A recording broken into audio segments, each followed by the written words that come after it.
la maestra María de la Luz Maldonado Ramírez. Ella es estudiante actualmente de doctorado en la Universidad Nacional Autónoma de México. Recibámosla con un fuerte aplauso, por favor. Todo tiene la palabra. Si quieres jalarte para allá. ¿Sí me escuchan así de sin micrófono, verdad? Porque es que suelo gritar mucho con el micrófono. Gracias. Bueno, sí. El proyector todavía no se ve, ¿verdad? Está desconectado. Ah, está desconectado, lo podemos conectar.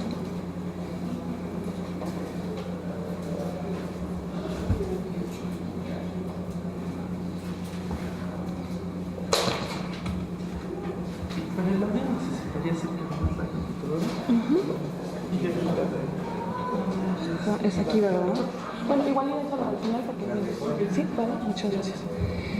Bien, el tema del que yo les voy a compartir el día de hoy lo titulé Mujer, Tradición y Fiesta, y de manera específica voy a hablar del caso de la Guelaguetza en la ciudad de Oaxaca. No, es un tema tremendamente amplio, el de Mujer, Tradición y Fiesta, entonces lo ceñí un poco a la experiencia de investigación que yo he tenido desde la licenciatura y actualmente ahorita en el doctorado, ¿no? El objetivo de esta charla es compartir con ustedes algunas reflexiones sobre la relación entre mujer, tradición y fiesta en el contexto de la Guelaguetza que se realiza en la ciudad de Oaxaca. Estas ideas las desarrollaré a partir de dos dimensiones. La primera de ellas son las formas de participación en la Guelaguetza como ejercicios de reapropiación y resignificación desde la tradición, y en segundo lugar, el lugar de la mujer dentro de la Guelaguetza, es decir, su posición estructural en dicha fiesta, principalmente a través del certamen de diosas en Teot, desde el cual se toma forma lo femenino como un recurso que configura la fiesta. En la Guelaguetza es muy interesante porque les voy a ir describiendo un poco qué sucede. No sé si algunos han tenido oportunidad de asistir, si no, espero que se queden con las ganas de asistir en este año que se realiza cada año, y sin lugar a dudas hay participaciones y presencia de la mujer que es fundamental. Estoy pensando en delegaciones que son solamente mujeres, por ejemplo el caso de Flor de Piña, que es una de las delegaciones más interesantes, porque aquí se trata, pese a que nos lo plantean como una delegación de San Juan Bautista Tuxtepec, realmente lo que se está representando son los trajes regionales de todo el Papaloapan. Es una delegación tremendamente diversa, ¿no? Y aquí solamente participan mujeres, no hay representación masculina. También hay otros casos como el de las chinas oaxaqueñas.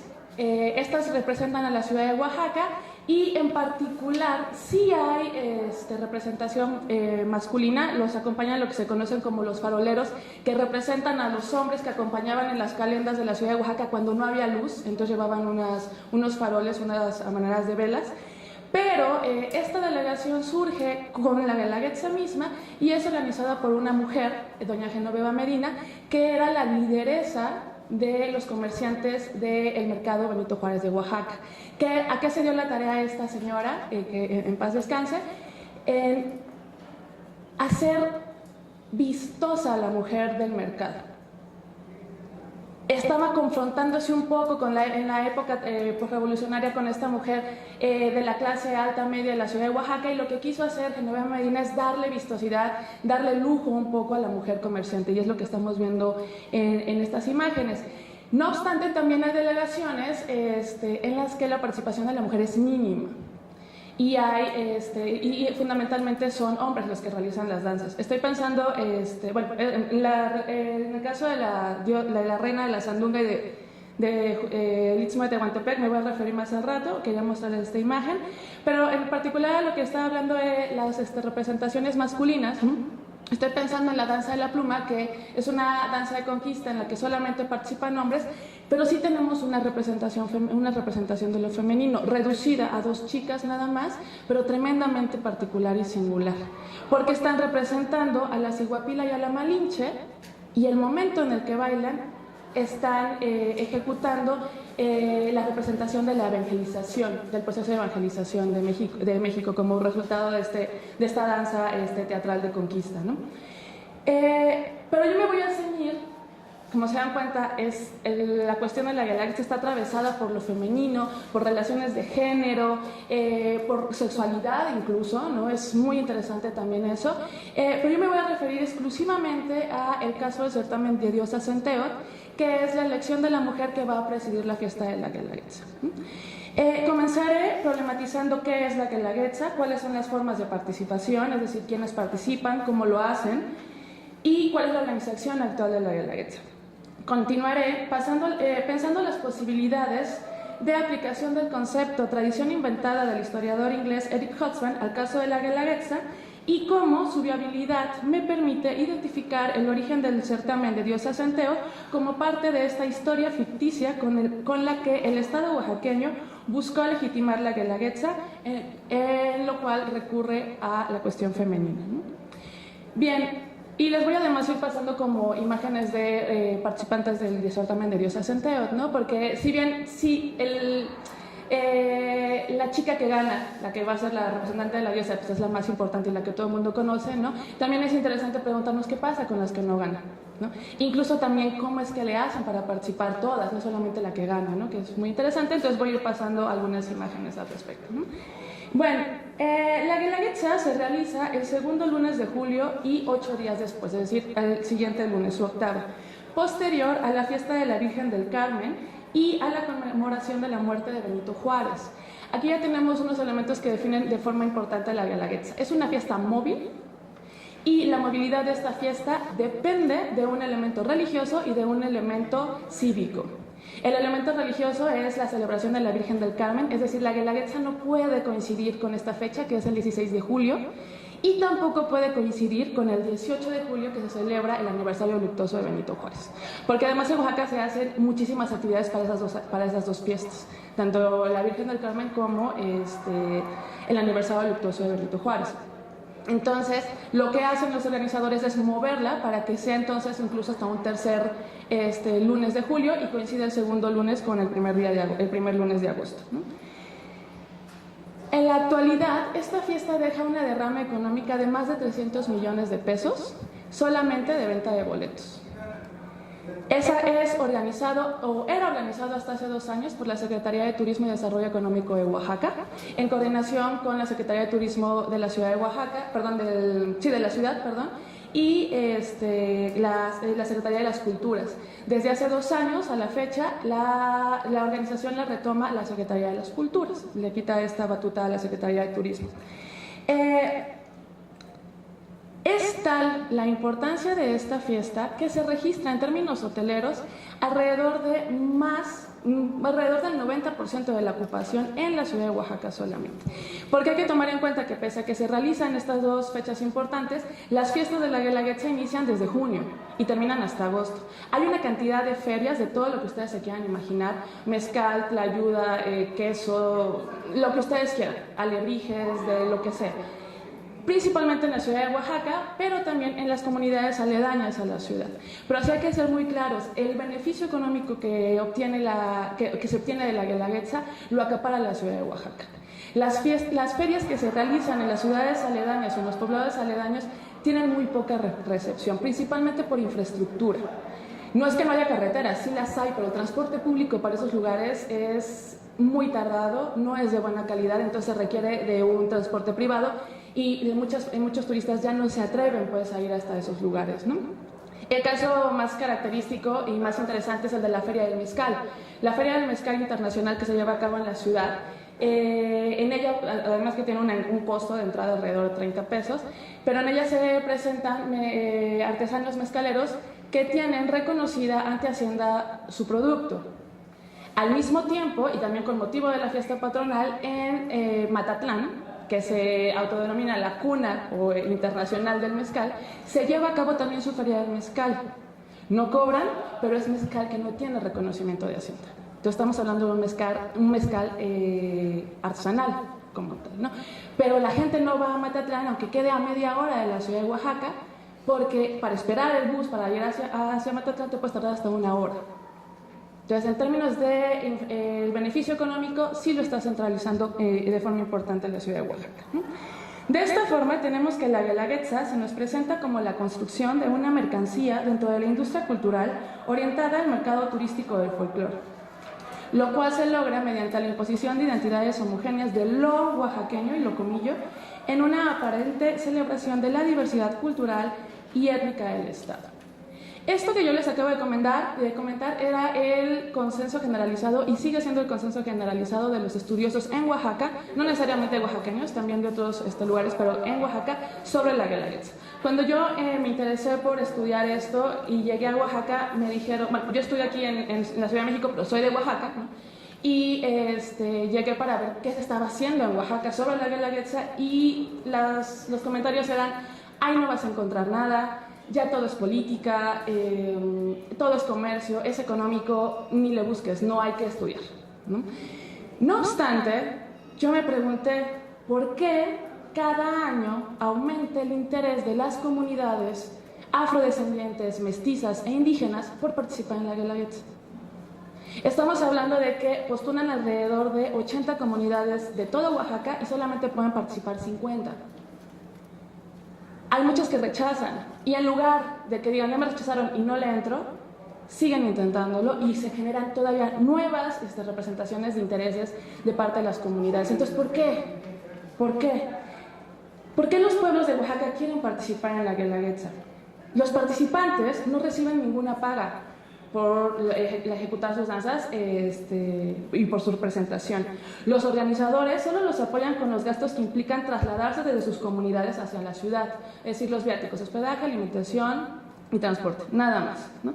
Mientras que el gobierno, como les dije, obtiene más de 300 millones de pesos. ¿De qué forma se pueden beneficiar los pueblos de Oaxaca con su participación en la Guelaguetza? ¿O será que acaso la Guelaguetza es el mecanismo más exitoso de internalización del colonialismo en México en pleno siglo XXI? Sin lugar a dudas, a través de la Guelaguetza, la clase gobernante de Oaxaca ha generado un estereotipo de lo que debe ser el indio, sumiso, humilde y tradicional, de cómo es correcto que se haga público en la ciudad capital del estado, con sus trajes típicos, limpio porque viene a una fiesta, agradecido por la invitación, lo cual demuestra a través de los obsequios que da a los espectadores. De esta forma, en Oaxaca, celebran haber organizado, y lo digo entre comillas también porque cuando ustedes vayan a la Guelaguetza, así los van a recibir. Les van a dar la bienvenida y les dicen, esta es la fiesta de hermandad entre los oaxaqueños. Además de que es la fiesta cultural, indígena y mestiza más grande de toda América Latina. No obstante, pese a este panorama aplastante, los pueblos de Oaxaca han generado creativamente formas de resistencia a través de ejercicios de apropiación de una fiesta que hace uso de la cultura, las tradiciones y la religiosidad de indígenas, mestizos y afrodescendientes como valor de cambio. Entonces, a mí lo que me interesó conocer, y es lo que les vengo a platicar un poco, era las formas de participación de los pueblos de Oaxaca en la Guelaguetza. Y para ello yo les propongo un circuito analítico que consta de 3 tiempos. El primero de ellos es entender el proceso de organización de esta participación, que parte de la adaptación, recreación, recuperación y hasta invención de las fiestas y tradiciones en las comunidades con motivo de la participación en Guelaguetza. Esto último, que además es a lo que me voy a referir en la cuestión de la invención, es muy claro en el caso del baile de San Juan Bautista Tuxtepec. Es un baile creado para la Guelaguetza. No es un baile tradicional de alguno de los pueblos del Papaloapan. Es hermoso, por supuesto. Nos muestra todos los vestidos de esa región, pero fue creado explícitamente para la participación en la Guelaguetza. No obstante, igual las chinas oaxaqueñas de Genoveva Medina. No obstante, tenemos el caso del Istmo de Tehuantepec, que tienen un cúmulo de tradiciones todos los años, ¿no? Y lo que hacen es adaptarla para participar en la Guelaguetza, lo mismo que pasa con la danza de conquista en las comunidades del Valle de Oaxaca, ¿no? En un segundo momento de este circuito analítico, propongo la degradación de lo simbólico en la presentación de la Guelaguetza como descontextualización de las prácticas rituales que articulan cadenas significantes en y para la comunidad y como manifestación folclórica sobre los criterios del espectáculo. Hasta ahí se quedaría el significado de la participación en la Guelaguetza. No, ahora me pregunto cómo impacta esto en las comunidades. Y ese impacto lo busco a través de la recuperación de la fiesta tradicional y sus elementos. Es decir, cómo regresa esa participación de la Guelaguetza para las comunidades y cómo la hacen suya. Estas formas de resistencia de las que les voy a hablar comienzan desde el interés por participar en la fiesta y preparar la propuesta de participación. ¿Por qué quieren participar?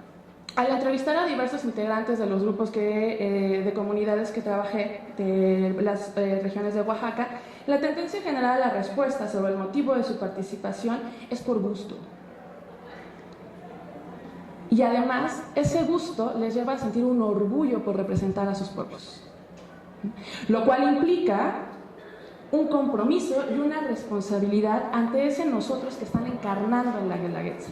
Me decían, es que ya no es fulano de tal que fue a la Guelaguetza, es la comunidad tal que a través de su delegación está presente en la Guelaguetza.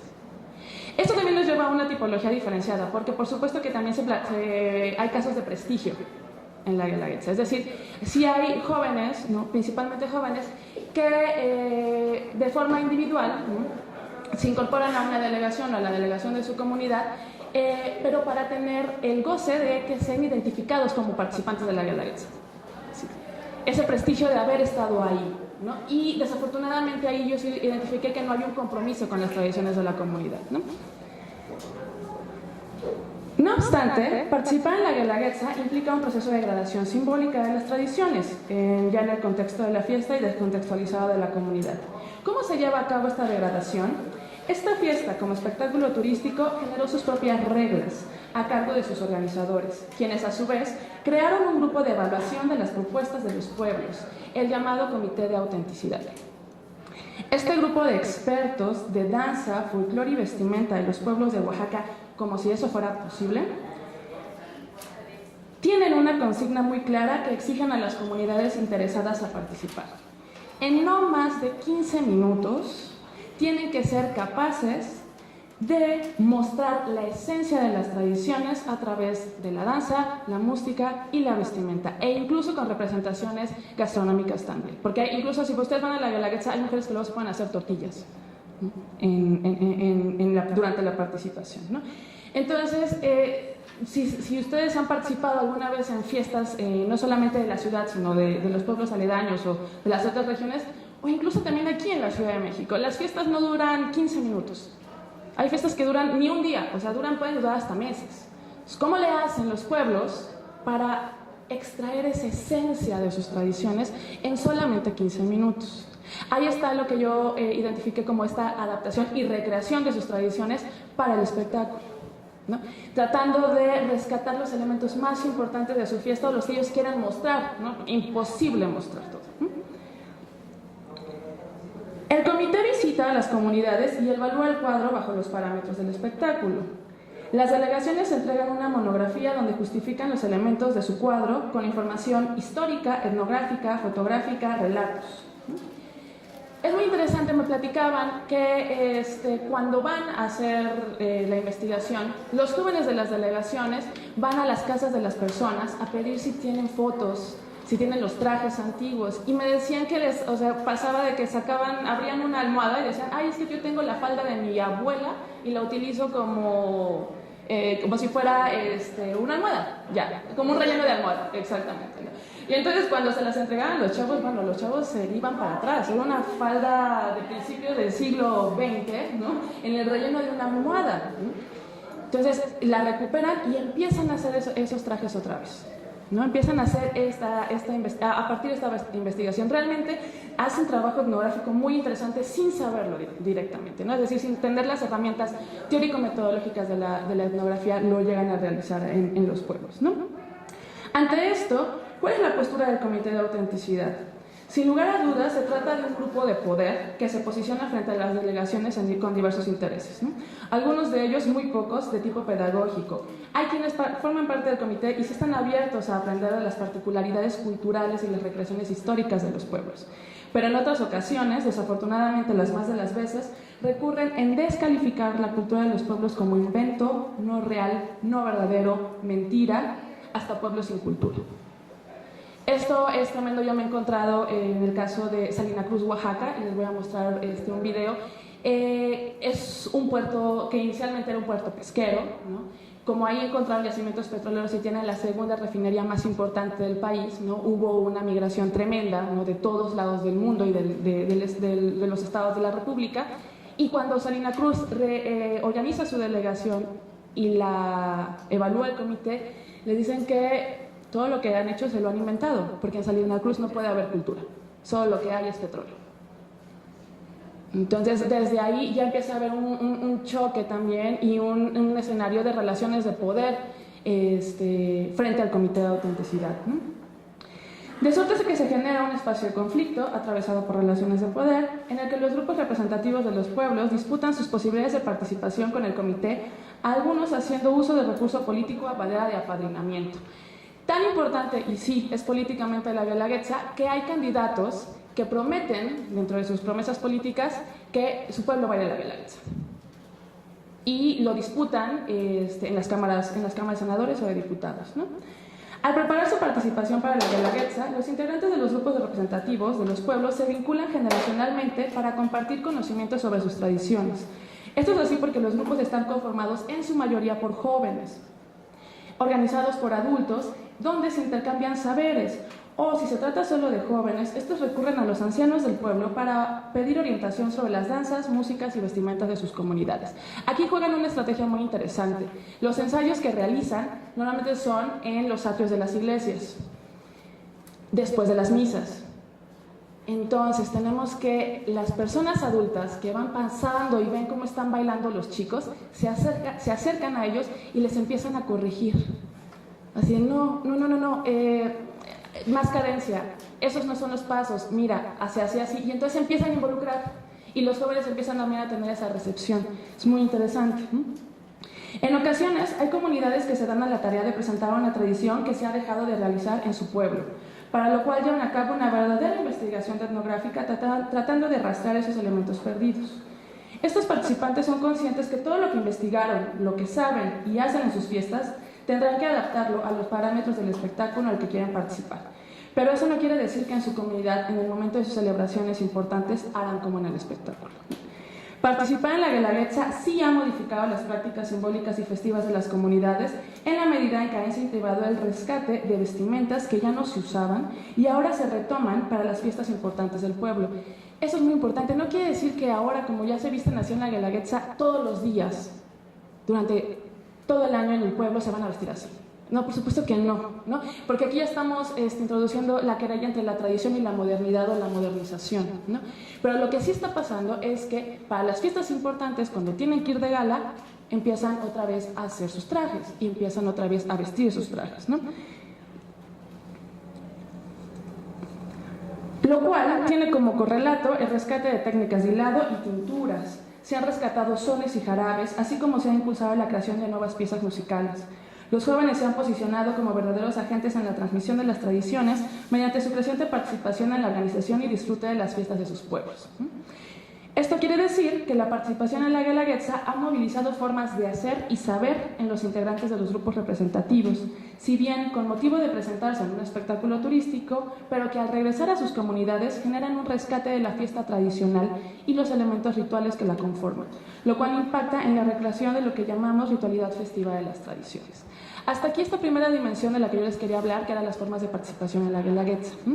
Ahora pasaré a cómo es que podemos pensar la Guelaguetza como una tradición inventada y cómo es que a partir de esa invención se recurre a lo femenino para justificar y darle realce a la fiesta. Para exponer la viabilidad aplicativa del concepto tradición inventada en la contención de la Guelaguetza, nos tenemos que remitir a su origen. La Guelaguetza es la fiesta que celebra la ciudad de Oaxaca. Se hizo por primera vez en 1932 para conmemorar el surgimiento de la ciudad, reconocimiento que otorgó la corona española en 1532. Además, también el contexto previo del surgimiento de esta celebración es tremendamente contextual, incluso coyuntural a nuestras fechas. Hubo un terremoto tremendo en la ciudad de Oaxaca en el 31, que económicamente devastó lo que se conocía como economía de mercado. Hubo muchísima migración. Entonces, el comercio, que era la principal fuente de recursos económicos de la ciudad, se vio truncada. ¿Y qué hizo el gobierno de la ciudad? vamos a darle impulso turístico a la ciudad a través de la Guelaguetza, pero a través de otro elemento que surge o se descubre en el 31, que fue la tumba 7 de Monte Albán. La tumba 7 de Monte Albán es la primera Guelaguetza que se realiza, que no se va a llamar Guelaguetza, se va a llamar homenaje racial. Estos elementos de la tumba 7 de Monte Albán tienen un lugar muy importante y a partir de este momento, de 1931-1932, el desarrollo económico de la ciudad de Oaxaca va a estar orientado por el turismo. Fue hasta 1950 que el nombre de homenaje racial cambia a Guelaguetza, palabra de origen zapoteco en su variante de los valles centrales, lo cual refiere a una práctica social que se realiza en contextos de fiesta, boda, bautizos, fiestas patronales e incluso funerales. Se trata de que los invitados, por voluntad y gusto, asistan a las fiestas con alguna cooperación en especie. Cervezas, frijol, maíz, mezcal, chocolate, etc. Si el invitado no cuenta con el dinero para comprar los productos, ¿no va? No, sí va, por supuesto que va. ¿Qué es lo que puede hacer? Puede ayudar, puede cooperar de otra manera, haciendo tortillas, sirviendo la comida, limpiando los platos, llevando sillas, entre otras cosas. Se trata de una serie de acciones que las personas realizan como compromiso gustoso con los anfitriones, esperando que en su momento la persona que ha recibido también cooperará. Lo que estoy describiendo es una práctica que perfectamente puede ser calificada con el concepto de don que propuso ya hace bastante tiempo Marcel Mauss. Eso es la Guelaguetza en los pueblos del valle, en tanto que en otras partes de Oaxaca también se realiza, pero recibe otro nombre dependiendo de la variante lingüística. No obstante, nada de esto que les describí sucede en la celebración de la Guelaguetza en la ciudad de Oaxaca. Entonces, ¿cómo podemos entender la Guelaguetza en la ciudad de Oaxaca y cómo la diferenciamos de esta otra Guelaguetza de que les acabo de describir? Propongo analizarla teóricamente como una tradición inventada. Esta afirmación desata una serie de interrogantes, tales como ¿qué es una tradición inventada? ¿Cómo sabemos que una tradición fue inventada? ¿Cómo sabemos cuando una tradición no fue inventada? ¿Por qué se inventan? La base sobre lo auténtico y no auténtico de las tradiciones nos llevan a preguntarnos cuál es la fuente de esa autenticidad, ¿no? Por lo tanto, nos situaremos en un terreno en el que se problematizará la relación y diferencia entre tradiciones inventadas y, por decirlo de alguna forma, tradiciones no inventadas. Pero entonces la siguiente pregunta es, ¿qué es una tradición? ¿No? Temas a los que daremos seguimiento a continuación. Yo estoy utilizando el texto de Eric Hobsbawm, que sale en 1983, en la que el autor propone este término como una clave de lectura. No es una propuesta teórica, ni mucho menos metodológica. Solamente es una noción esclarecedora, un señalamiento sobre ciertos fenómenos sociales en torno a las ideologías nacionalistas en Europa que se han presentado en un periodo de tiempo en específico, que van de la Revolución Industrial del siglo XVII hasta 1993. Es decir, estos eventos se han introducido como acervos de conocimientos válidos que justifican ciertas prácticas e incluso jerarquías. Hobsbawm va a definir las tradiciones inventadas como un conjunto de prácticas normalmente gobernadas por reglas abiertas o tácitamente aceptadas, de naturaleza ritual o simbólica, las cuales buscan inculcar ciertos valores y normas de comportamiento por repetición, a partir de una aparente continuidad con el pasado o con algún momento histórico de relevancia, cuyo lazo en realidad es ficticio. ¿Qué sucede? Parecería que Hobsbawm nos está definiendo en la primera parte de tradiciones inventadas lo que es una tradición. Es decir, una tradición como un conjunto de prácticas, simbólicos, rituales que establecen reglas para el actuar, es decir, como marcos de referencia de la acción. Para el autor, el objetivo de toda tradición es la integración e incorporación de un sistema de valores y normas de comportamiento compartidas por medio de la repetición, ¿no? La cuestión interesante es cuando Hobsbawm le da el calificativo de inventada a esa tradición. ¿Por qué es que quiero resaltar esto, ¿no? Nos dice que una tradición inventada tiene como objetivo lograr esto de las tradiciones, ser un acervo de conocimientos, generar vínculos, formas de comportamiento y demás, a través o por medio de un vínculo ficticio que establece con el pasado. Es decir, la invención de la tradición refiere a los mecanismos por los cuales la tradición inventada construye una continuidad temporal como justificación y manipulación del pasado. Bien, lo que yo me propuse con este concepto, que realmente tuvo una recepción muy áspera, ¿no? Porque ya de por sí el tema de las tradiciones es complicado y luego además calificarlas como inventadas se vuelve aún más complicado, ¿no? A mí me pareció interesante cómo el autor tenía como objetivo plantear una postura crítica frente a una ideología histórica. Es decir, hace una especie de denuncia de la manipulación y de la desmitologización de la historia. Ahora, lo que yo quiero trabajar con este concepto es ver cómo yo puedo identificar lo que es tradición y lo que es invención dentro de la Guelaguetza, ¿no? Esta fiesta generó sus propias reglas y formas de conducta. Más aún, se trata de una fiesta en la que confluyen muchas fiestas. De ahí también que pueda ser pensada como un complejo festivo, un tiempo-espacio de la representación de múltiples tradiciones. Pero en cuanto a su origen y aceptación, plantea un uso del pasado, de la memoria, para legitimar la permanencia de la celebración más allá del objetivo concreto por el que se llevó a cabo en 1932. Y ese es el papel que tiene el certamen de Diosa Centeot dentro de la Guelaguetza, ¿no? ¿Cuál es la historia con la que se está tratando de justificar inmemorialmente la realización de la Guelaguetza? Pues con las fiestas a la diosa Centeot en la época prehispánica. ¿Qué quiero decir con esto? La Guelaguetza tiene una fecha de nacimiento, 1932. No obstante, el Estado, para legitimarla, nos está diciendo que es una fiesta que se realiza desde la época prehispánica. Y utilizan la imagen de una diosa, que después va a ser representada en una mujer de la actualidad, para hacer establecer ese vínculo ficticio con el pasado. ¿A qué parte de esta historia prehispánica se remite el certamen?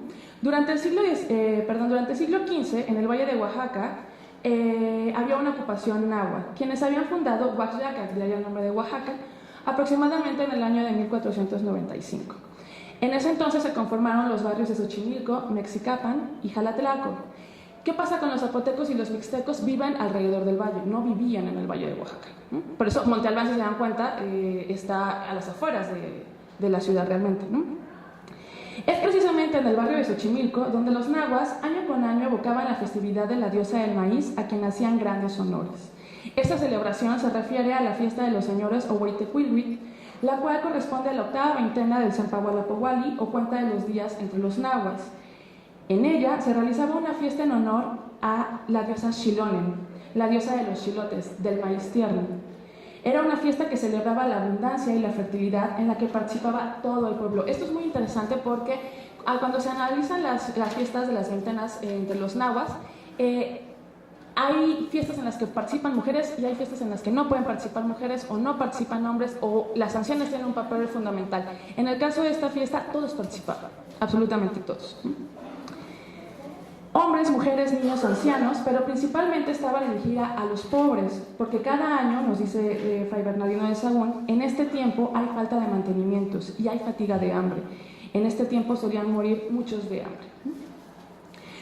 Bueno, no les voy a describir la fiesta de esta veintena, ¿no? La descripción, por supuesto, más acabada la tenemos en Sahagún, o también la tenemos en Durán, que es sumamente interesante, tiene elementos particulares. Solamente voy a adelantarles o spoilerarles el final de la fiesta, que evidentemente lo sabemos, sacrificaban a la mujer, a una mujer de alrededor de 12 años, ¿no? Para asegurar que hubiera alimentos y además también para asegurar que hubiera lluvias, y este sacrificio se realizaba en una peregrinación en el cerro, y en el caso de Oaxaca era en el Cerro del Fortín, donde actualmente está el auditorio de la Guelaguetza. Bien, dentro de las ideas que dieron forma al homenaje racial de 1932, el Comité de Festejos propuso la elección de mujeres que representarían o personificarían lo mejor de la raza de cada región y de la ciudad. Para ello se lanzaron dos convocatorias para elegir a las mujeres que representarían a la ciudad y otra para las mujeres que se conocieron como embajadoras de las regiones. La mujer elegida representaría la virtud y la belleza de la ciudad y su gente, así como las mujeres de las regiones representarían aquello que la clase dirigente de la ciudad quería ver y proyectar de los indígenas: la humildad y la ingenuidad. Así se lleva a cabo el certamen de Señorita Oaxaca, un certamen bastante fatídico que termina con la muerte de 2 personas, porque se empezaron a pelear entre los bandos que apoyaban a una mujer y a otra, lo cual es tremendamente interesante porque también habla de las relaciones conflictivas que había en la ciudad de Oaxaca, en lo que se conoce como la aristocracia oaxaqueña, ¿no? Pero va a ser hasta muchos años después que se realiza o surge el certamen de Diosa Centeot. Esto es en 1962. Y lo fundamental era retomar el origen de nuestras fiestas tradicionales de los lunes del cerro en la figura de esta deidad que era elegida para presidir las celebraciones, ¿no? El certamen de diosas en Teo no es un concurso de belleza, pese a que se ven tremendamente lindas, o sea, como ustedes ya vieron, ¿no? Muy arregladas, maquilladísimas y demás, pero no es un concurso de belleza, es un certamen donde la mujer electa es fiel representante de su cultura, conocedora de sus tradiciones e involucrada en la reproducción social y cultural de su comunidad. Muchas de las representantes o de las participantes hablan su lengua. No es un requisito, pero sí los que evalúan, ¿no? Porque evidentemente el quien elige evalúa a las chicas, sí lo toman muy en cuenta, ¿no? Esto ha llevado a que muchas de las candidatas se acerquen a su idioma. ¿Qué sucede? En el caso del Istmo de Tehuantepec, sabemos que el 60%, o quizá un poco más, de las personas en el Istmo de Tehuantepec todavía hablan zapoteco. Hay chicas que no lo hablan, pero que sí lo entienden porque lo escuchan por su mamá, por su abuela y demás. Entonces, para dar el saludo en zapoteco, van con la abuela para que les enseñe a pronunciar y entonces se empiecen a vincular generacionalmente a través de la lengua, ¿no? Eso es muy, muy importante, ¿no?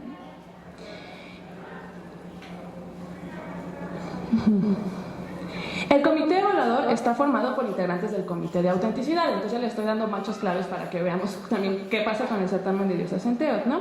Hasta hace 2 años el concurso era realizado en 2 días. El primer día los concursantes hacían una breve exposición de leyendas, costumbres, tradiciones, historia y gastronomía.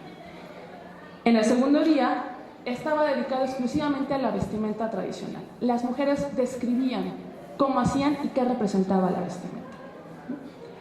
La joven que dé cuenta de un amplio conocimiento de la historia, costumbre y tradiciones de la cultura de su pueblo, pero que además demuestre que lo vive, es decir, que posee un conocimiento práctico de su cultura, es la ganadora. Me decían los del Comité de Autenticidad que es muy fácil identificar las chicas que no viven en la comunidad, ¿no? Y que se preparan para el concurso o que las preparan para el concurso. O las chicas que no hablan la lengua, ¿no? Y se tuvieron que memorizar el saludo. Pero también es bien interesante durante el certamen identificar las chicas que se hicieron el proceso a la inversa. Tuvieron que memorizarse en español la presentación. Porque hay casos de chicas que no hablan su lengua. Este fue un caso muy interesante, ahorita les voy a pasar con poco tiempo, de la chica de San Andrés, Chicahuaxtla. Esta chica se tardaba mucho en exponer lo que tenía que decir, se paraba demasiado, pero cuando daba todo lo que decía en su lengua, rapidísimo. Entonces nos dimos cuenta que la chica se preparó en español y no en el caso contrario, ¿no? Ahorita me voy a referir un poco al traje porque también es muy interesante, ¿no? Si podemos ver quizá los videos, porque yo les puedo describir el certamen de diosas en Teot, lo ideal es que fuera porque es muy interesante, pero lo mejor sería que viéramos unos videos, ¿no? Para que pudieran checar, ¿no? Unos ejemplos que les traigo nada más. En el caso de las imágenes, bueno, en el Istmo de Tehuantepec, lo que les pongo aquí es como para que veamos la diferencia de los trajes, es inmensa. Depende de la artesana. Pero el que es particular es el que tenemos en este costado, que es el que se conoce como el traje prehispánico. Estos de acá son las modificaciones que hizo Juana Cata en la época de la Revolución, ¿no? Una vez que entró mediante el ferrocarril la máquina de coser, y entonces están estos bordados que también son espectaculares, ¿no? Pero el traje prehispánico, que es un enredo, ¿no? Un enredo en telar de cintura. En el caso de los valles centrales, que podríamos pensar que, bueno, la ciudad de Oaxaca pues ya está urbanizada y no tiene como mucha cultura, ¿no? Doña Genoveva Medina se dio a la tarea importante de rescate y posicionar a la mujer del mercado, y es la representación, el que nosotros tenemos acá, ¿no? En otros lados del valle también hay una tradición textil sumamente interesante, y el que nosotros vemos en el frente es de lo que es una colonia en la actualidad en la ciudad de Oaxaca, es decir, era un pueblo que absorbió el desarrollo urbano de la ciudad, pero que tiene una cantidad de fiestas patronales, ya se dieron el rescate de la vestimenta, está en la cuestión de los sones, es muy interesante lo que está pasando, ¿no? Sierra Norte se los divide un poco entre la representación zapoteca. Esta chica de acá, de Betaza, es la actual ganadora de diosas en Teot del año pasado, ¿no? Va a dar este año su cetro. y podemos ver los otros trajes de los otros elementos. Es muy interesante que durante el certamen también se aprende, ¿no? Y eso es lo que voy. Sí, les estoy dando un panorama tremendamente negativo de cómo usan a la mujer y las fiestas en Oaxaca, pero la participación de los involucrados le da un twist muy interesante, le dan la vuelta a ello, ¿no? Y se apropian y resignifican también sus participaciones a través de la vivencia de sus tradiciones, ¿no? En el caso de Yalala, que nos platicaba la concursante, que este rodete, ¿no?, está representando a la serpiente negra que habitaba anteriormente su territorio. Se dice que cuando los primeros habitantes de Yalala llegaron a la parte donde iban a fundar su territorio, estaba esta serpiente enroscada, por eso está enroscada, en unas ramas de un árbol. Y los habitantes le pidieron permiso. Esto es muy, muy característico en Oaxaca. Siempre se pide permiso a un ser sobrenatural, sea animal, flora o incluso también manifestación climatológica, ¿no?, para poder habitar el territorio que ya es sagrado y porque está habitado por lo sobrenatural. Entonces, ¿qué hicieron? En su traje incorporaron esa serpiente. Y si ustedes también ven en la parte de enfrente, este tejidito es otra serpiente, ¿no? Es una serpiente coralillo que forma parte de la cosmovisión de los zapotecos y yalaltecos, ¿no? Si le quieren tomar. Sí. Vaya, también podríamos haber hecho una charla nada más de significados textiles porque son sumamente interesantes, ¿no? Y no son chicas que solamente se lo aprenden, sino que también hacen los textiles, ¿no? En el caso de la Sierra Norte también tenemos la representación de los mijes y les quise poner estos tres que son trajes diferentes de una misma etnia, ¿no? Quizá el que más conocemos por la cuestión del plagio que hubo, ¿no?, es el de Tlahuiltoltepec, ¿no? Pero aquí tenemos también el de San Pedro y San Pablo Ayutla Mije y el de Santa María Lotepec, ¿no? ¿Por qué es que la mujer lleva el refajo puesto en la cabeza? Porque el cabello no se lo pueden ver en público. El cabello simbólicamente es crucial para la mujer, solamente lo puede ver su esposo cuando ya se van a casar. Sierra Sur, tenemos el caso de los tacuates, que todavía, ellos practicaban la técnica del malacate, ¿no? Y en el caso de San Andrés Chicahuaxtla, este es un huipil sumamente interesante, porque en él, como les mencionaba, en nosotros tenemos cosmovisión, pero aquí también tenemos biografía. Las mujeres tejen su huipil. Este ya está acabado, seguramente es de la abuela o de la mamá. Pero las mujeres van tejiendo su huipil. Es un tejil de un lienzo que empieza en la parte de atrás hacia adelante. Las líneas blancas que tenemos en el huipil representan su muerte, porque la mujer está tejiendo su muerte. Y con lo que teje, está tejiendo su biografía y también la historia del pueblo, porque si ustedes saben, o como recordarán, en los 80s, la zona triqui fue ocupada por el ejército, ¿no? Entonces, eso también lo introdujeron en sus huipiles las mujeres. Solamente de forma, teniendo el conocimiento de esos simbolismos, es que podemos acceder a leer este lienzo realmente simbólico, cultural, histórico y autobiográfico. Muy parecido a la biografía que nos hizo hacer el chico de la sesión anterior, ¿no? Pero esta es toda la vida y termina cuando se muere. En la costa, les puse los de San Pedro Amusgo, ¿no? De la villa de Tututepec y de Santa María Huatulco. Otro elemento interesante, ¿qué de tradicional podría tener Huatulco si es puro turismo?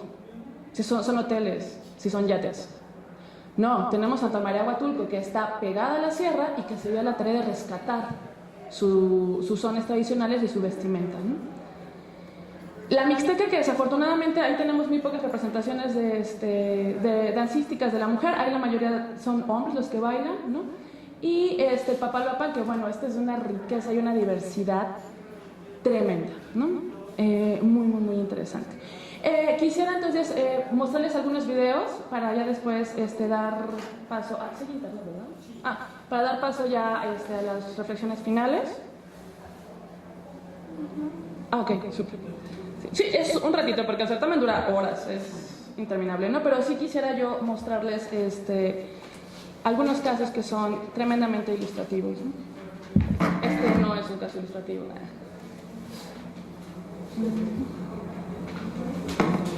Sí, vamos a ponerlo si quieres.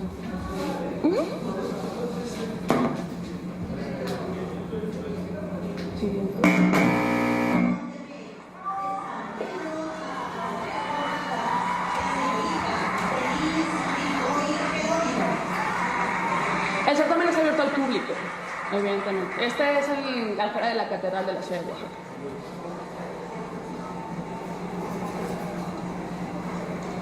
¿Pudiéramos apagar tantito las luces, por favor? Gracias. Vengo de la tierra del campo, lugar de pescadores, de costumbres y tradiciones ancestrales, tierra de mujeres bellas y de hombres responsables. Soy de la tierra bañada por las aguas del Océano Pacífico y custodiada por la sierra de mis hermanos los pueblos zoques de la región Chimalapa. Soy de San Pedro Tapanatepec. Reciban un saludo fraterno de mis paisanos. Hablar de mi pueblo es hablar de mitos y leyendas, tradiciones y danzas, de hermandad y respeto. Entre las principales manifestaciones de amor se encuentra la fiesta máxima en honor a San Pedro Apóstol. Los preparativos inician el segundo sábado de mayo con el corte del bejuco, el cual sirve como cuerda para amarrar la madera del otate. Al siguiente día se construye la enramada y en el tercer domingo de mayo se empalma. Es el 1 de junio. Las celebraciones inician con el rosario de la aurora a las 2 de la mañana. A las afueras del templo se encuentran haciendo filas cientos de creyentes para recibir una batea de madera como la que hoy les presento. La banda toca sones regionales, el murmullo de alegría cobija mi tierra. Estoy feliz porque nuestras fiestas son símbolos de gratitud y de unión familiar. Cuando termina el reparto de la ropa, bajo licencia de los mayordomos, nos dirigimos a la casa de la familia que por tradición regala hoja de amate. Esta, la cual sirve como blanqueador para la ropa. Posteriormente, partimos al río. Al llegar, se reparte el almuerzo que es frito de res acompañado de frijoles, tortillas hechas a mano que denominamos redonditas y aguas frescas. Claro, no podría faltar las marinas de pozol, bebida refrescante, elaborada de maíz cocido, cacao, miel o melaza, hueso de mamey, hielo y agua. El día de la lavada ha concluido. Damos paso a nuestro único e inigualable baile de óleo en honor a la ropa del santo. En el transcurso de la noche, los lugareños conviven, danzan y degustan la bebida típica de mi pueblo, como lo es la taberna. Todo es alegría. La estrella de Venus aparece. Entonces se toca el sol lucero de la mañana como símbolo de que el baile velorio ha concluido.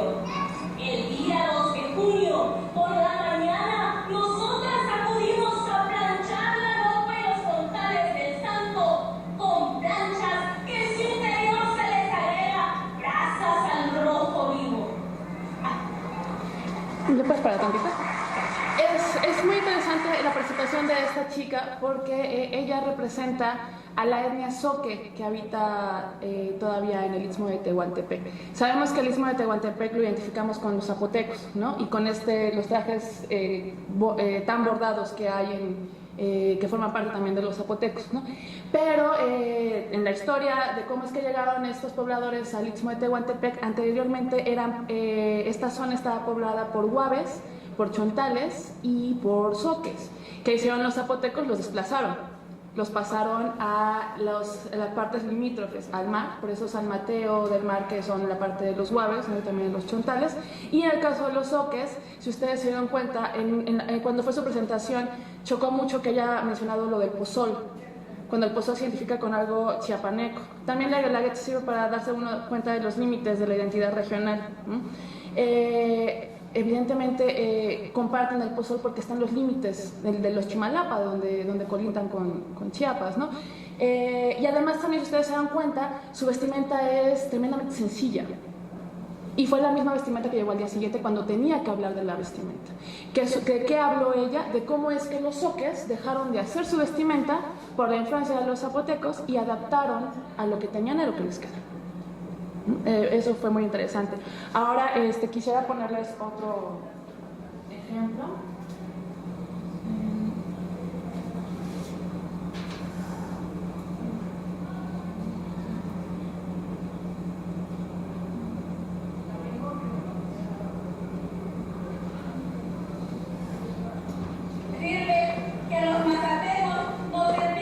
Ahora les quiero poner el ejemplo de otra representante del Istmo de Tehuantepec, en este caso de Salina Cruz, ya que pase la chica de Iztatlán.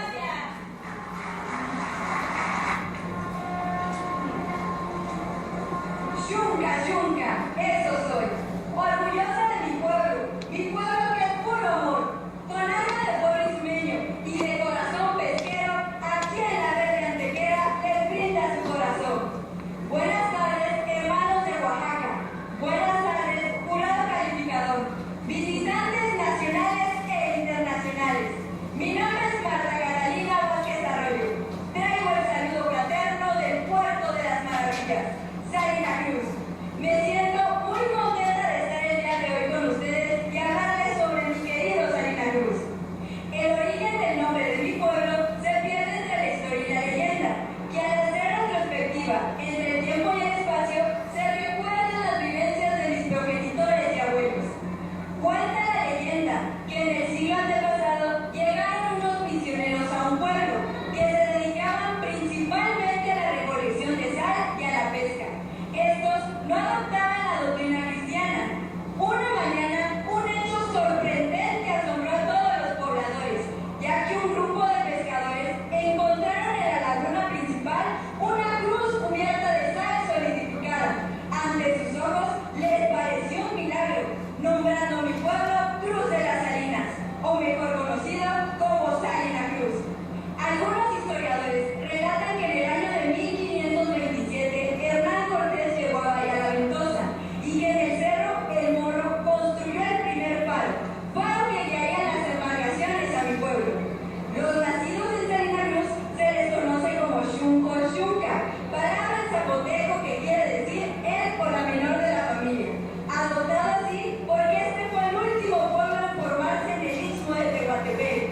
Salina Cruz, puerto pesquero y petrolero.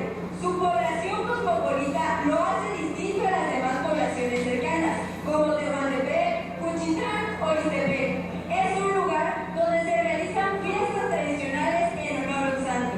Una de ellas es la fiesta de la Virgen del Carmen, patrona de los pesqueros.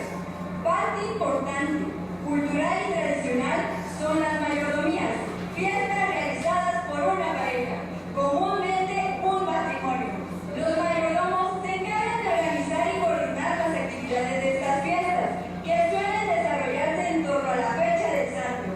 Estas fiestas se dividen en baile velorio, día del santo y la lavada de olla. Las principales mayordomías de Salina Cruz son la de San Francisco de Asís, Santa Rosa de Lima, San Diego de Alcalá, la fiesta titular del 12 de mayo, entre otras.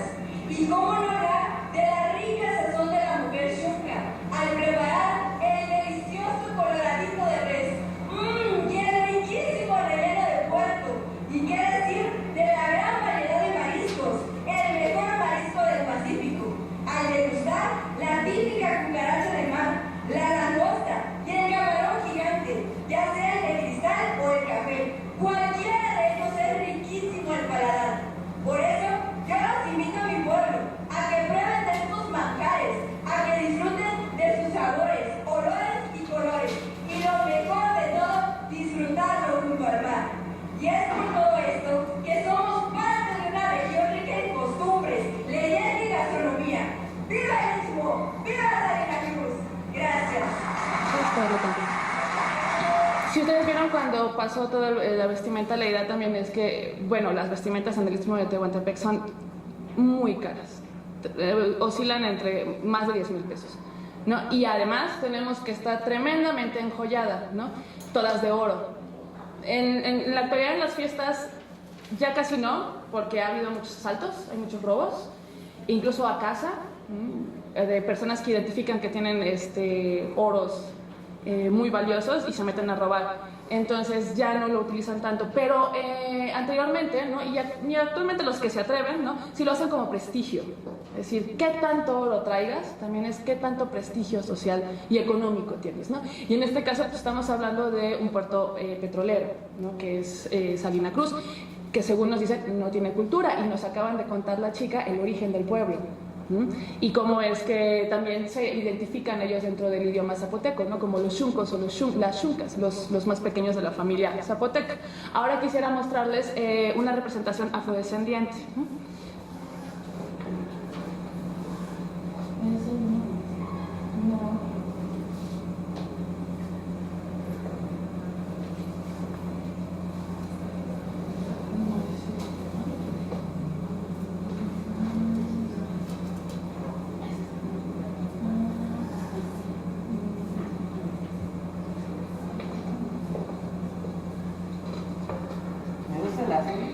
Si se dan cuenta, son participaciones de no más de 4 minutos. A las chicas las penalizan, les quitan puntos, ¿no? Dentro de su calificación si se pasan, ¿no? No, un poquito más. Posteriormente, Ahí.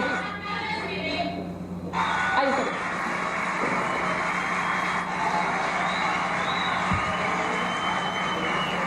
muy buenas tardes, mi bello Oaxaca. Saludo con aprecio a todas mis hermanas participantes del día de hoy. Quiero decirles que me siento honrada de compartir este espacio con todas ellas, poseedoras de cultura, costumbres y tradiciones de Oaxaca. Sin embargo,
Hasta ahí. Bueno, quizá nada más uno más. Traigo varios ejemplos, pero ustedes lo pueden revisar en internet, están afortunadamente los materiales. Uno más que tiene que ver con lo que les comentaba de la lengua, ¿no? O sea, de cómo es que también las chicas han aprendido a hablar su lengua.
Y después lo traduce, ¿no? O sea, sí, nos tiene que decir qué es lo que dijo. Mi nombre es Josefina de la Cruz Vázquez. Reciba mi saludo sincero y mi abrazo cálido en esta tarde jubilosa. Así como tiendo mi mano y mi corazón para los miembros del jurado calificador. Ixtazochtlán nos llamaron los náhuatl. Nosotros nos pusimos en zapoteco Quichiquichi, que significa lo mismo, lugar de las flores blancas. Hoy, Juchitán de Zaragoza. El rey zapoteca Cosijó fundó nuestra ciudad en 1480, que fue declarada municipio por el Congreso del Estado en 1825. Hace ya un tiempo que vivimos por aquellos rumbos. Hemos caminado y hecho la vida con sudor y amor. Que nuestra historia, cultura y lengua revelan lo que somos.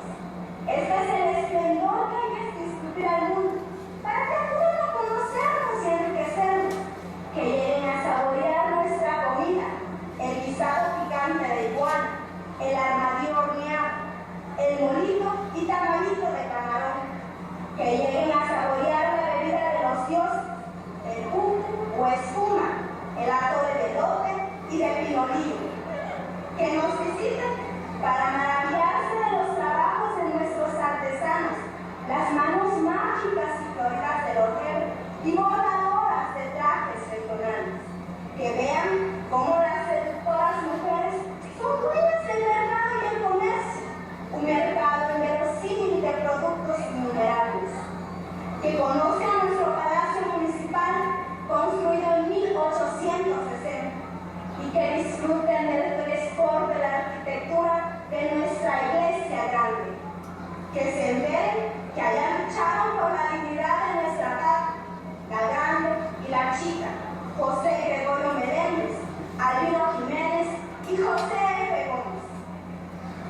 visiten para que conozcan el embrujo de las enaguas mixtecas, que parecen remolinos de luz enmarcados en bellísimos jardines llamados huipiles, que conozcan cómo son las bodas mixtecas, que pueden ser por rapto o por novia pedida.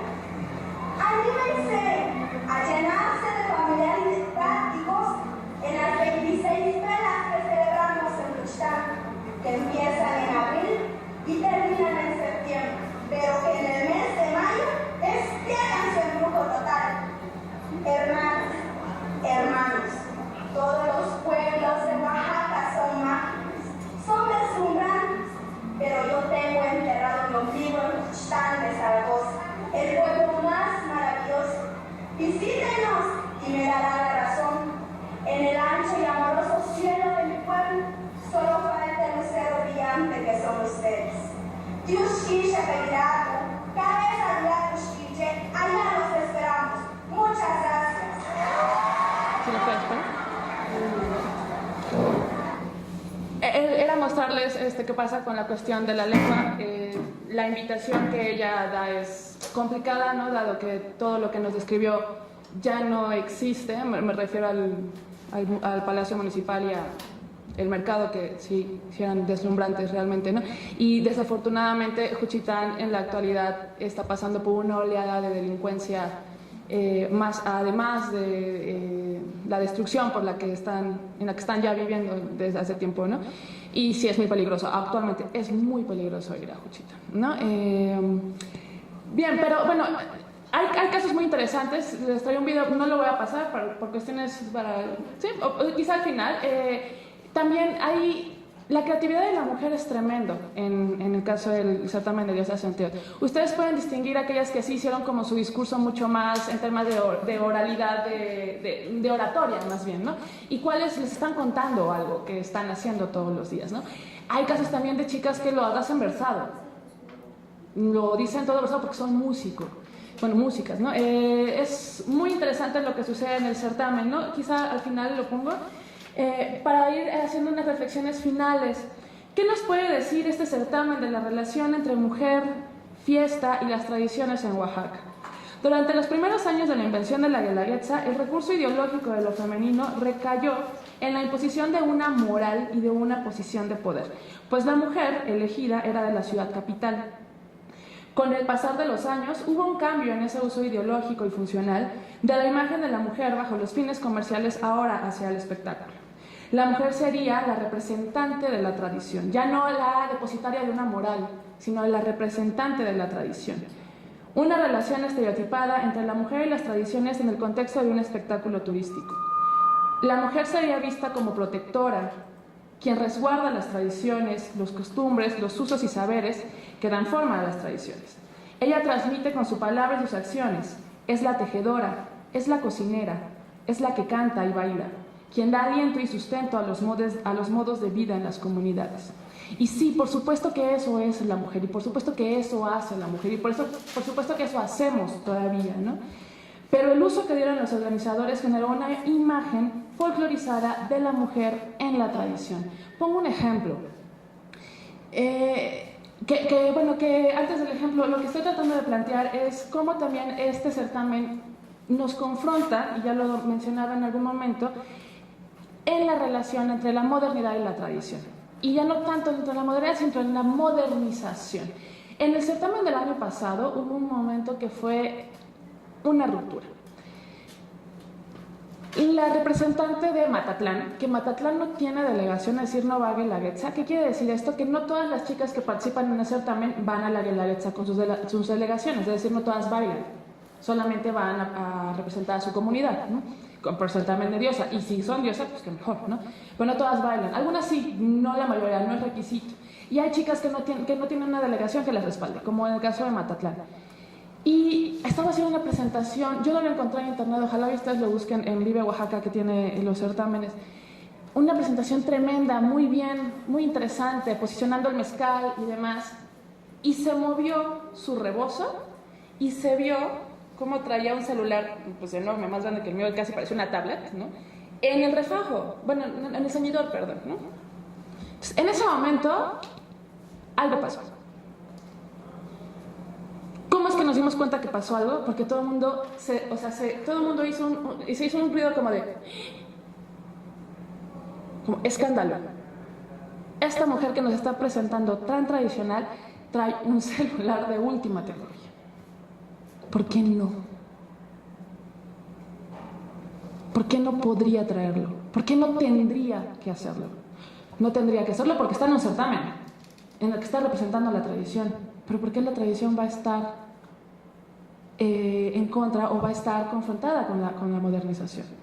Esto es a lo que me quiero referir cuando estoy diciendo que hay una imagen folclorizada de la mujer en la tradición. Como si la mujer tuviera que ser tradicional para ser mujer y para hacerse pública además en la ciudad de Oaxaca. La mujer indígena, mestiza y afrodescendiente, ¿no? del interior del estado. No obstante, misma pregunta que nos hacemos con la Guelaguetza: ¿por qué año tras año se congregan más de 20 chicas, es un certamen de 2 horas casi, para participar en el certamen? Bajo intereses individuales o motivadas por sus vínculos con su comunidad, sería una respuesta ideológica y maniquea pensar que tales señoritas gustan de reproducir estas relaciones de dominación de las que están sujetas en el espacio de la urbe. Entonces, ¿cómo explicarnos los motivos culturales o significativos que dan sentido a la participación de aquellas que se disputan el cetro de la diosa Centeot y la presencia central durante la Guelaguetza? Porque la diosa Centeot va a ser la que va a presidir la fiesta. La Guelaguetza inicia cuando sale la diosa Centeot y da un mensaje. En los fines de semana previo a la Guelaguetza se hace el desfile de delegaciones por toda la ciudad. ¿Quién lo inicia? La diosa Centeot. Entonces, ella siempre tiene que estar presente. Absolutamente siempre. La personificación ideológica de la raza recae en la representación de una mujer. ¿Se trata de un uso ideológico o de una valorización de lo femenino? Si lo pensamos desde las condiciones de desigualdad y pobreza en las que subsisten las mujeres en Oaxaca, la afirmación a esta pregunta señalaría el uso ideológico, una violencia simbólica que no hace más que reproducir formas de dominación a partir de estereotipos de lo femenino. Sin embargo, las mujeres se enfrentan a estos contextos de opresión a través de formas de resistencia tejidas desde su subjetividad, desde el cuerpo y sus emociones, así como desde las estrategias de negociación y creatividad que las mujeres emprenden siempre con limitantes en estos contextos de dominación. Después de presidir los eventos principales, saludar a los invitados y recibir los dones de las regiones, porque además la diosa Centeot, una vez de que inicia la Guelaguetza, toda la Guelaguetza está sentada junto al gobernador. ¿Qué pasa con las mujeres que representan la fiesta? Es decir, ¿qué pasa con las diosas Centeot? ¿Nada más en la Guelaguetza? Es más, ¿qué pasa con las que no fueron elegidas? Uso ideológico y valorización de la mujer ahora sí se confrontan en el contexto de la Guelaguetza. Es muy interesante también que la Guelaguetza ha generado lo que yo reconozco como un circuito dancístico a su alrededor. ¿Qué sucede? La Guelaguetza, como un espacio de interacción social entre los participantes, ¿no? Ha suscitado vínculos entre ellos. Y ahora resulta que es la fiesta patronal de Jamiltepec y entonces los que conocieron allá en la Guelaguetza los invitan a que participen en su fiesta. Y hacen una mini Guelaguetza. Entonces ya tenemos que a Jamiltepec va a Guajuapan, va a la ciudad de Oaxaca, va a Papaloapan. Se empiezan a mover y es durante todo el año. A la diosa Centeot la invitan para que también presida esas fiestas. Y a la candidata de la comunidad que participó en el certamen también la considera. Son 2 días de valiosísima información etnográfica y cultural este certamen de diosas Centeot, de una belleza sin igual a través del abanico multiétnico de la vestimenta tradicional y su historia, del carisma y personalidad que caracteriza a las mujeres de las 8 regiones del estado. Todo esto hace del certamen de diosas Centeot un verdadero documento social, de la diversidad y la belleza de las tradiciones, y también de las relaciones de poder y dominación que se busca imponer a las mujeres, pero que ellas confrontan al presentarse en el espacio público de la ciudad. Y con su voz, que retumba en el corazón de las entrañas del mundo, silencian el barullo urbano, ponen en duda nuestra certeza sobre este mundo, al mostrarnos que otro diferente ya está siendo posible desde las vivencias de sus propias tradiciones. Yo lo dejaría, bueno, estas son las reflexiones finales. Si tienen alguna duda al respecto, estoy abierta a sus comentarios, que por supuesto enriquecen a mi visión y mi investigación. Y si nos da tiempo, ponemos el de la chica versada, ¿no? Muchas gracias.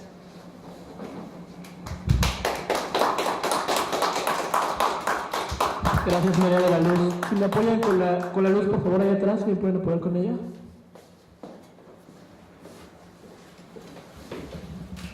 Preguntas, es el momento. Pues yo estuve en el Golfo de Tehuantepec, que es parte del Istmo de Tehuantepec. Estuve viviendo en Salina Cruz, haciendo una investigación para la universidad. Estuve en Juchitán. Y cuando yo llegué en aquella época, yo estaba sorprendido cuando miraba a las mujeres porque sí me impactó. Yo decía, yo no sabía, ¿no? Mucho. Yo decía, bueno, son gitanas, porque se vestían con las faldas bien largas de colores, con las trenzas enrolladas como con paliacates, con la presencia de oro, ¿no? Y sí, efectivamente hay una gran diversidad de mujeres en cuanto al tema de la vestimenta. Y bueno, algo sensacional, porque yo también estoy en Juchitán, y algo de lo súper padrísimo de ahí es la gastronomía. En el mercado se cayó y había filas enteras donde la gente, bueno, yo no estaba acostumbrado, pero me daban la manita de la iguana para que la mascara. Yo no sé qué pasó. Te daban iguana y te preparaban unos super totopotes enormes. Aparte de que te preparan iguana, armadillo, y o sea, hay una gran riqueza de moda, de gastronomía, de cultura. Son inmensamente ricos en Oaxaca desde el punto de vista biológico, desde el punto de vista de lo que tú quieras. Y aquí en México, en un lugar cerca de la zona rosa donde está Plaza Las Estrellas, se festeja una vez al año, no sé en qué mes, pero se festeja la fiesta de la Guelaguetza. Y vienen de todos los pueblos y dura esa fiesta como un mes. Entonces llegan todos con sus trajes. O sea, hablar de la Guelaguetza es hablar de otro mundo. Es muy diverso en cuanto a costumbres, en cuanto a la ropa, tradiciones. Y bueno, y ahí hasta hay un señor que es especialista único en el mundo que fabrica espadas. Creo que el lugar más famoso del mundo es allá en España, creo que se llama Toledo, no sé, no me acuerdo muy bien. Pero en México también hay gente muy creativa. Sé que es el espacio de las mujeres, pero yo que estoy viviendo ahí sí quedé maravillado, sobre todo también quedé muy enamorado porque me preparaban una bebida hecha a base de maíz, y ahí le llaman también, tiene otro nombre. O sea, es como si fuera una bebida lechosa, pero de una variedad, de las 59 variedades de elote que tenemos, en Oaxaca ahí la preparan, y pues bastante rica. Sobre todo la gente está pues muy nutrida, están muy fuertes, utilizan prácticamente la naturaleza como gimnasio, y sobre todo que vi a la chica que tiene los rasgos afroamericanos, pues sí hay muchos con rasgos afroamericanos, o sea, muchísimo. Y sobre todo, bueno, algo de lo interesante es que existe, bueno, pues existe algo bien cañón, ¿no? Pero bueno, allá esta tradición, el matriarcado, porque la mujer allá es la que mueve, es la que da la instrucción. Los hombres son pescadores y en sus tiempos libres son beisbolistas. Entonces, padre tu documental, y me movió muchas emociones de lo que yo viví cuando estuve ahí en el Istmo. Qué padre. Que por cierto también fuimos asaltados por unos oaxaqueños. Hay de todo en la vida, dicen. Esto que mencionas, sí, es muy interesante. Muchos caracterizan la cultura de género, por decirlo de alguna forma, en el Istmo como un matriarcado, efectivamente, en el que la mujer es la que tiene la voz de mando. Y pues yo cuando fui a hacer el trabajo de campo ahí y les preguntaba un poco, pues digo, claro, no les voy a preguntar así, oiga, ¿usted piensa que está de acuerdo con que hay un matriarcado aquí? No, así no, porque no me van a decir no, sino de una forma como más sutil, decir, bueno, ¿y cómo son las relaciones con los hombres? Es decir, cómo se apoyan o demás. Y ellas mismas me dijeron, así de, se dice, ¿no? Dicen de fuera que aquí la mujer manda y que la mujer es la que ordena. Dice, sí, es que tenemos un carácter muy fuerte, me dicen. Sí tenemos un carácter muy fuerte, por supuesto. Las mujeres del equipo tienen un carácter muy fuerte y muy peculiar, pero me dice, es que nosotros no estamos por encima de los hombres. Nosotros vamos con el hombre. Es decir, si el hombre trabaja, nosotros también trabajamos, ¿no? Si el hombre necesita nuestro apoyo, o nosotros necesitamos el apoyo de los hombres, no lo damos. Y me dijeron, no es que estemos por encima de ellos, vamos con ellos, vamos al lado. Nos vamos apoyando mutuamente, ¿no? Es muy curioso, sí, yo he escuchado mucho esta cuestión del matriarcado, pero al menos en las veces que estuve allá, en Juchitán, en Tehuantepec, en Salina Cruz, me decían, no, quién sabe por qué piensas, dice, me dijo, ¿qué es por el carácter que tenemos, no? Que sí somos mandonas, ¿no? O sea, sí somos mandonas, pero no sentimos esa verticalidad, no la vivimos, no nos sentimos más que el hombre, aunque... Yo he de decir, ustedes ya lo vieron, sí la mujer es la que se arregla mucho más, ¿no? En la guelaguetza, ¿no? Como mencionas, que es un abanico, son pequeños mundos dentro de un mundo enorme, ¿no? La que gasta siempre para la vestimenta es la mujer, ¿no? Se sabe. De hecho, se da el fenómeno de la competencia entre mujeres, o sea, el hombre como que casi no se arregla, el hombre es un pescador, sí, y como de distinción. La mujer, no sé. Pero bueno, algo bien importante, a mí me preparaban, nos hablando un poco de comida, unos super mega camaronzotes que sacaban de la laguna, o sea, riquísimos, acompañados de una buena cervecita, ¿no? Ya no hablo de comida porque es la hora de... Pero lo último, lo último. Los hombres son super mega celosos, ¿no? Y los hombres, ahí llegó uno y le dice, ¿sabes qué? Dice, yo veo como que te andan coqueteando allá a la Elizabeth, y yo decía, no, yo no sé de investigación. Y de repente me dice, nada más te voy a decir algo. Dice, las mujeres de aquí son para los de aquí. O sea, ya está amenazando. Apropiación territorial, qué fuerte. Pues aguas con Oaxaca. Allá atrás, por favor. Hola, ¿qué tal? Buena intervención. Y creo que tiene bastante material todavía de dónde buscarse. Hay mucho. Los chuncos, como se les llama antiguamente dentro del vocablo local, son los no conquistados.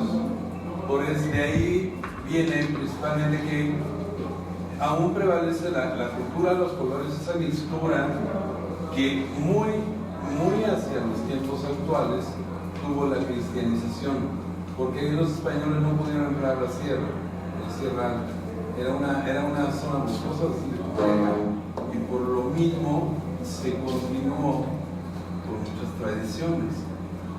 Ya en la mixtura con el cristianismo, resulta que lo que hoy tenemos en el caso de lo que es la guelaguetza, en la mixtura de los pueblos precolombinos con la llegada de la gente ibérica. Y pues hay bastantes cosas de donde podemos agarrarnos para continuar investigando a nivel antropológico, social. De ahí viene el color rojo chinchilla para el mundo, de ahí vienen muchas cosas que se están utilizando en toda la rumba. La gastronomía es muy interesante y cierta parte de la sierra sí tiene esa costumbre. Yo fui marino y anduve por todos lados, he hecho muchas cosas en mi vida y sí me tocó ver poblaciones en donde la mujer es la que manda, la que pone, la que opera, y el hombre es el chillón, el que se va muy compadre y el que se va a hacer miles de labores y la mujer está al tanto, ¿no? de bastantes cosas. Cambian los papeles y no nada más está en este caso, sino también el género con los mushes, que son la cultura gay, que es bien importante y muy fuerte, son los consejeros de la región. El último, el muchito, que es el menor, es el chico que va a ser educado en todos los planos del masculino y femenino, pero va a ser una persona asexuada culturalmente, ¿no? Entonces tiene bastante, no nada más es uno, ni dos temas, no nada más en la ropa, no nada más la lengua, son muchas cosas. No se puede abarcar en un momento, en 2, 3 horas, tanta información que hay.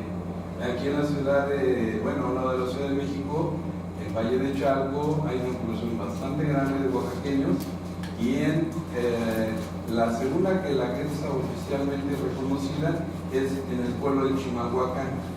El 90% de la población que vive en todo Chimalhuacán es del estado de Oaxaca, de los diferentes municipios, Valles, La Cañada, Sierra Alta, Sierra Baja, Costa Chica, Costa Grande. Y ahí, en la ciudad, podemos acercarnos a una segunda que la que está muy bien hecha y sin problemas de inseguridad. Claro. Gracias. Dos cuestiones muy interesantes sus comentarios.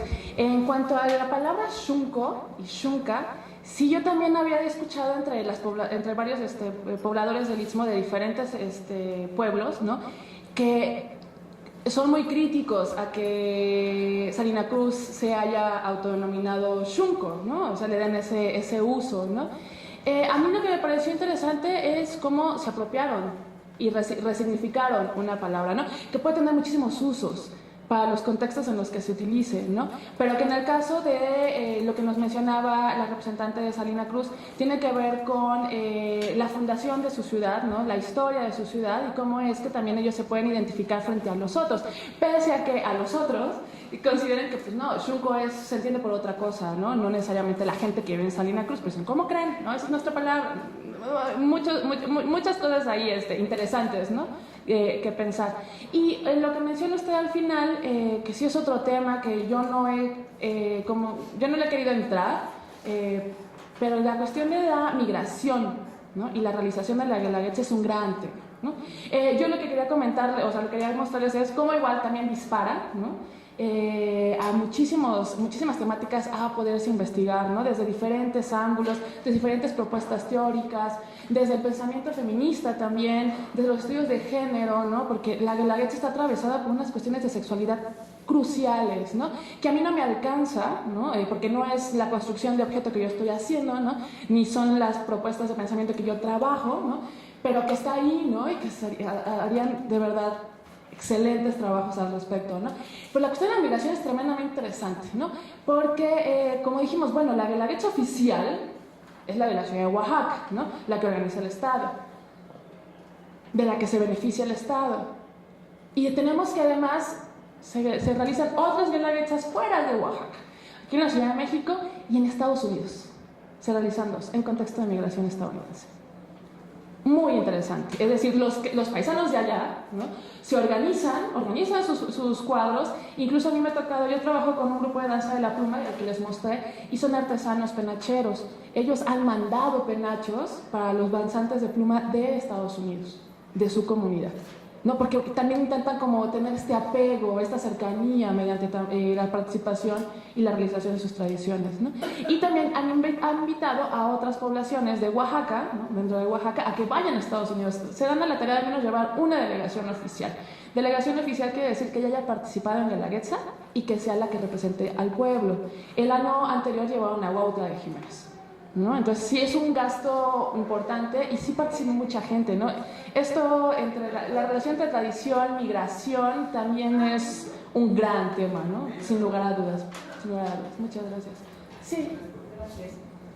Bueno, pues a mí yo, lamentando, ¿verdad?, todo esto, realmente muy triste, ¿no?, porque yo tengo familia, mi familia es, mi mamá es de Oaxaca, mi padre es de Guerrero, yo soy del estado de Guerrero también, criada aquí en el DF, pero finalmente una fusión de tradiciones.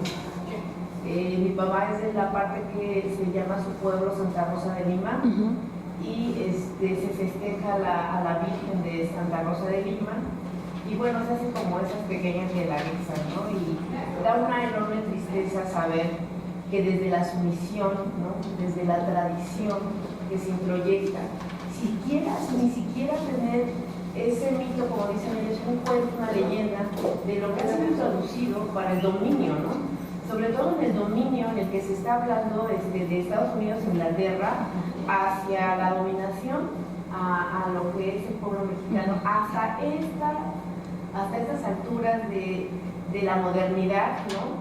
Donde es sometida precisamente, no cobran nada, o sea, es indigno que te prepares, o sea, tu madre te introyecta a ti, ¿no? Como tradición, hija, tú tienes que ir a la Guelaguetza, porque tú eres la que vas a representarnos, y si no, es una carga tremenda, primero, ¿no? Desde que estás en el metate, tu sumisión, ¿no? O sea, estás en el metate, estás tallándole ahí al maíz para servir. O sea, un gringo viene, un extranjero viene, y jamás te va a preguntar que mande, o sea, o qué necesita, ¿no? El mexicano va humildemente, porque eso es lo que se hace, a ser humilde y a ser sometido, ¿verdad? Desde la cabeza agachada. Eso de que la mujer manda, que por el carácter, bueno fuera, ¿no? En realidad está más sumisa que nada y muy lejana a vivir, a experimentar lo que realmente es vivir en el cielo. Entonces, a mí me da una gran tristeza el hecho de escuchar esto. Sí es verdad que todo es bonito, a mí me encantan los trajes, me fascinan, pero tú viste el huipil, el hecho de que esté marcando su vida en un pedazo de trapo, toda su vida, ¿sabes lo que es llevarte tiempo en estar tejiendo algo para toda tu vida? Como ¿para qué? O sea, ¿para qué yo quiero algo que tejito durante no sé cuánto tiempo? Porque mi abuela me dijo, a lo que voy. Porque da una gran tristeza. Hoy en día en la modernidad, hoy en día la mujer mexicana, la mujer extranjera, de muchos lugares conozco, no puede cambiar sus paradigmas justo porque están proyectados desde hace siglos. Yo no puedo decir, me divorcio, ¿sí?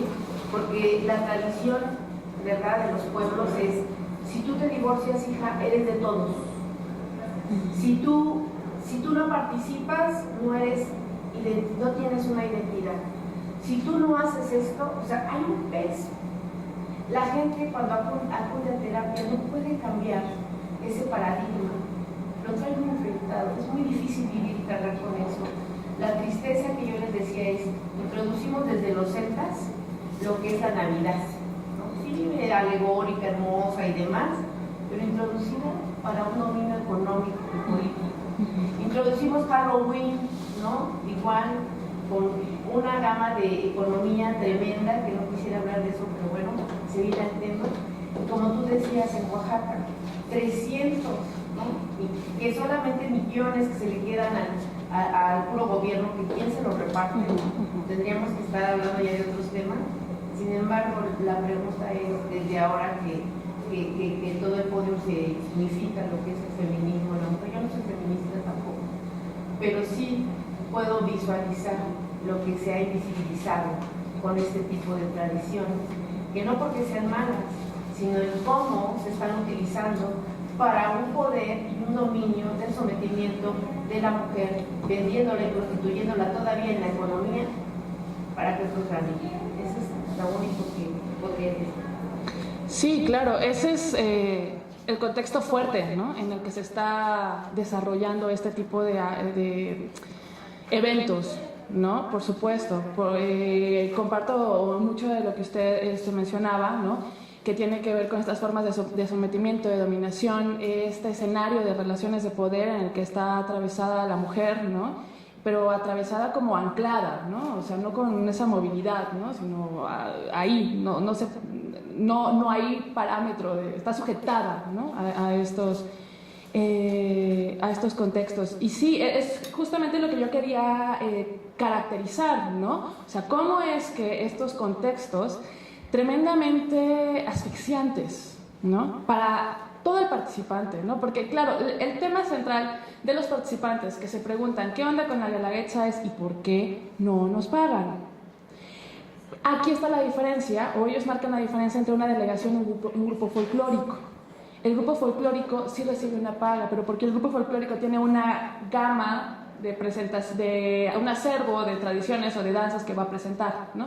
Ellos no, ellos solamente tienen el conocimiento de su comunidad, ¿no? Es muy interesante lo que usted acaba de mencionar, porque también nos pone a pensar los límites de la propia comunidad, ¿no? Y como también las tradiciones son vehículos o vehiculizan, ¿no?, formas de sometimiento y de dominación, ¿no?, estereotipos dentro de las propias comunidades, sin lugar a dudas, ¿no?, sin lugar a dudas que se dan, ¿no? Yo lo pienso, usted mencionó en la cuestión de la terapia, ¿no? Yo lo pienso un poco más en términos políticos, ¿no? Es decir, qué padre que las mujeres pueden ir a la ciudad de Oaxaca a mostrar nuestras tradiciones, pero ya, ¿alguna puede tener un cargo político importante? Más allá de ser mayordoma, porque mayordoma la mayoría son mujeres, son mayordomas, se participan en la tradición, pero en la política pueden participar.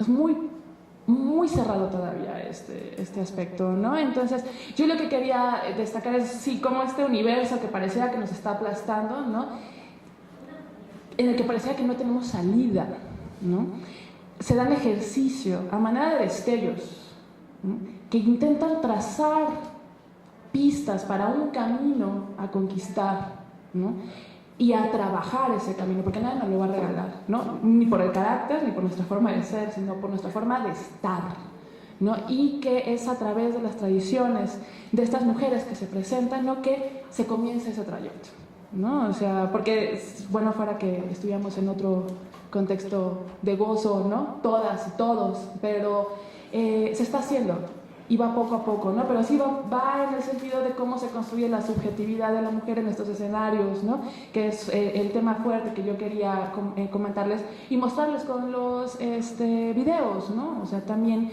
cómo es cantadora, así como es tejedora, cómo se viste, ¿no?, y cómo se hace cuerpo la mujer en el espacio público de la ciudad de Oaxaca, que a mí me parece que ya tiene un contenido subversivo, una impronta subversiva ahí importante, ¿no?, pero que se tiene que seguir haciendo, ¿no? O sea, no es de... Por eso decía, ¿qué pasa con las diosas enteras? ¿Qué pasa con las que no ganan, ¿no? ¿Qué pasa con las que quieren participar y no han podido participar? Es interesante que el certamen ya cambió, porque lo tomó Secretaría de Cultura. Anteriormente solamente podían participar mujeres, casi vírgenes, como si fueran la diosa Centeos, ¿no?, en esta caricaturización que hicieron, pero ahora ya lo abrieron a todas edades. Entonces, de verdad, los que estamos siguiendo este certamen ya queremos ver participar a mujeres adultas y ancianas, pero necesitamos que ellas se interesen, ¿no?, y que vean que más allá de toda esta parafernalia que hay en torno al certamen, están ellas, ¿no? Entonces, eso es lo que se está trabajando ahorita, ¿no? Hay mucho que seguir haciendo, por supuesto.